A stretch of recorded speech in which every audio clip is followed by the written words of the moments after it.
Olá pessoal, hoje nós vamos estudar o sistema digestório. A gente viu que o oxigênio é utilizado pelo metabolismo celular, pelas funções celulares, mas também os nutrientes.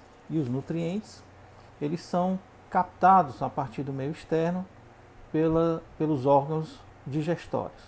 Eles são coletados a partir do meio ambiente e depois são processados dentro do corpo através de um conjunto de fenômenos esses, alguns físicos, mecânicos, outros fenômenos químicos, que, do ponto de vista geral, fisiológico, a gente chama de digestão.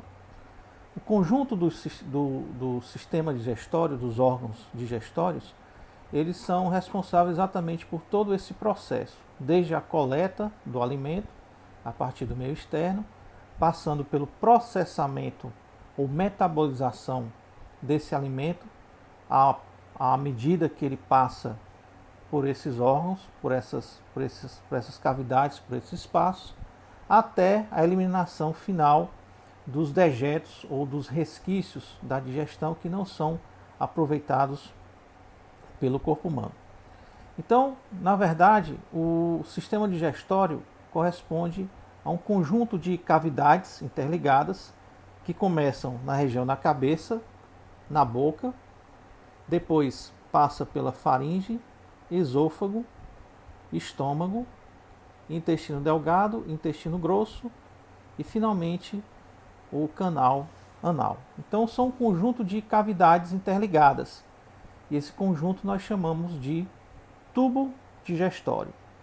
Ao longo da passagem do alimento nessas cavidades é que ele vai sendo processado. Por exemplo, na cavidade oral, ele vai sofrer a mastigação, que é a quebra mecânica das fibras e das partículas alimentares.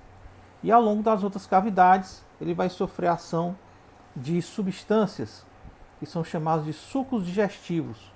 Essas substâncias elas contêm na sua composição elementos proteicos chamados de enzimas. E essas enzimas elas servem para quebrar moléculas ou partículas alimentares grandes, dividir essas moléculas grandes em moléculas menores, para que elas possam ser então absorvidas pela circulação sanguínea.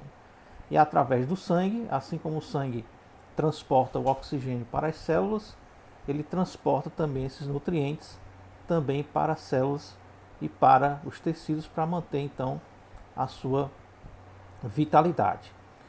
Após todo esse processamento mecânico e químico, ficam então elementos que não são partículas ou substâncias que não são aproveitadas pelo organismo e essas partículas então se acumulam na parte final do intestino grosso através dos bolos fecais que eventualmente então são eliminados para o meio externo através dos elementos do fenômeno da evacuação.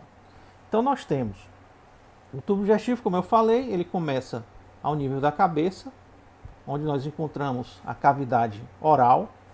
Depois da cavidade oral nós temos a faringe, ou especificamente a segunda porção da faringe, que é a orofaringe, que se comunica então com o esôfago, que é esse tubo alongado que se projeta na cavidade abdominal, na região do mediastino posterior, ou seja, ele fica posterior às outras estruturas do mediastino, como coração, vaso da base, traqueia e brônquios. O esôfago ele atravessa o diafragma e se projeta na cavidade abdominal. Na cavidade abdominal ele vai um pouquinho para a esquerda e vai se abrir ao nível do estômago, que é uma estrutura mais dilatada, com a cavidade maior, aonde o bolo alimentar vai sofrer um processo de metabolização química durante um período mais prolongado.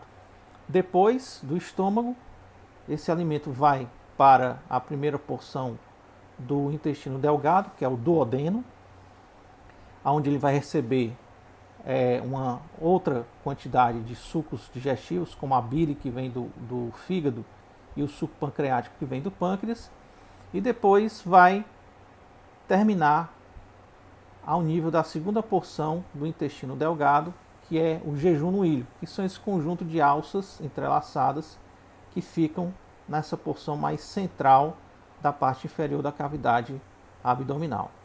Aqui, principalmente, vai ocorrer a absorção das partículas alimentares, as moléculas alimentares já totalmente degradadas ou metabolizadas. Quer dizer, a esse nível do jejum no ilho, as moléculas já estão todas separadas e vão ser então absorvidas para a circulação sanguínea. Então aqui o alimento já se encontra no seu estado molecular, né? Você já encontra então as moléculas de glicose, de sais minerais, de proteínas, então que vão ser absorvidas pela circulação sanguínea.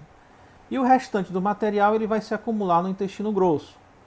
Inicialmente aqui à direita, onde nós temos a primeira porção que é o seco, depois cólon ascendente, cólon transverso, cólon descendente, essa parte ondulada que é o sigmoide e finalmente o reto que se coloca na parede pélvica posterior e se abre ao nível da parede externa da pelve, chamada de períneo, através do canal anal. E aí então está feito todo o processo da digestão.